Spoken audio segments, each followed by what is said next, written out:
Praise the lord. యేసుక్రీస్తు వారి ప్రశస్త నామంలో ప్రతి ఒక్కరికి వందనములు, శుభములు, శాంతి సమాధానము కలుగునుగాక. ఆమె లూకాసు వార్త 21వ అధ్యాయం 28వ వచనం, మీ విడుదల సమీపించుచున్నది అనెను. ఆమేన్. దేవుని ఉన్నతమైన నామానికి మహిమ కలుగునుగాక. ఈ దినం పరిశుద్ధాత్మ దేవుడు మనతో మాట్లాడుతున్నారు.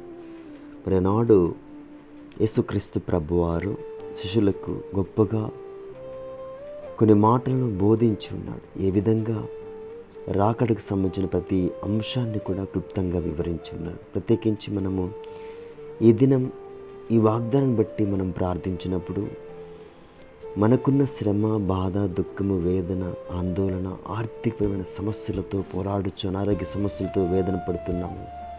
ఈ దినం దేవుడు పిలుస్తున్నాడు, మనతో మాట్లాడుతున్నాడు. ఈ వాక్యం ద్వారా విడుదల సమీపించుచున్నదని దేవుడు పలుకుతున్నాడు. దేవునికి స్తోత్రం కలుగాక. మనము నమ్మకంతో, విశ్వాసంతో మనం ప్రార్థించాలి. ఆనాడు పేతురు గారు కూడా చెరసాలలో బంధించబడ్డప్పుడు దేవుని చేత ఆజ్ఞాపించబడి దూతను పంపించాడు దేవుడు. దూత పేతురు గారితో మాట్లాడి ఆ చెరసాల నుంచి బయటికి తీసుకుని వచ్చింది. సంఘమంతా ఆసక్తితో ప్రార్థించినప్పుడు మరి పేతురు గారిని దేవుడు బయటికి తీసుకొచ్చాడు. దేవునికి స్తోత్రం కలుగాక. అదే మాదిరిగా ఈ దినము కూడా ఒక అంధకారం, ఒక బలహీనత, ఒక సమస్య నిన్ను చుట్టుముట్టి నిన్ను ఇబ్బంది పెడుతున్నప్పుడు, ప్రార్థిస్తున్నప్పుడు, కుటుంబమంతా ప్రార్థిస్తున్నప్పుడు, దేవుని అడుగుతున్నప్పుడు, ఉరపెడుతున్నప్పుడు విడుదలని ఇస్తాడు. దేవునికి మహిమ కలుగాక. ఎవరికి చెప్పుకోలేని సమస్యలతో బాధపడుతున్నావేమో, ఇబ్బంది పడుతున్నావేమో, ఏడుస్తున్నావేమో, దేవుడు నీ ప్రార్థనను ఆలకిస్తున్నాడు. నువ్వు ఏడుస్తుంటే దేవుడు చూస్తున్నాడు.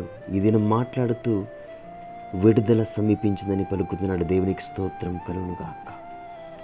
మనం విశ్వాసంతో ప్రార్థించాలి, దేవుని అడగాలి, మొరపెట్టాలి.